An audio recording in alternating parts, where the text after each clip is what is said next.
పునఃప్రారంభం జరగటం సంతోషంగా ఉందండి మాకు. కాకపోతే జగన్ చేసిన పనులకి మాకు చాలా బాధ అనిపించింది.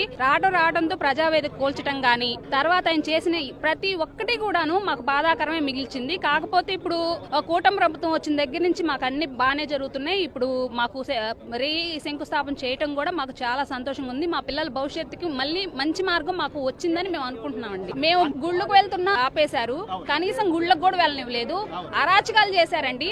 అన్ని రోజులు కూడా ధర్నాలు చేసినా కూడా మా మొహాలు చుట్టానికి కూడా రాలేదు. అసలు ఆయన ఎలా బాధపడుతున్నారు, ఎందుకు ఏంటనేది ఒక్కళ్ళు వచ్చి మమ్మల్ని పరామర్శించిన వాళ్ళే లేరండి. అప్పుడు అసలు లేరు. కనీసం ఎలా ఉన్నారు ఏంటి అనేది కూడా రాలేదు. మాకు చెప్పడం అయితే ఓట్లు అడగడానికి వచ్చినప్పుడు మేము అన్ని ఇక్కడే రాజధాని ఉంటుంది మీకు హామీ ఇస్తున్నాము అంటేనే చాలా మంది నమ్మి ఓట్లు వేశారు.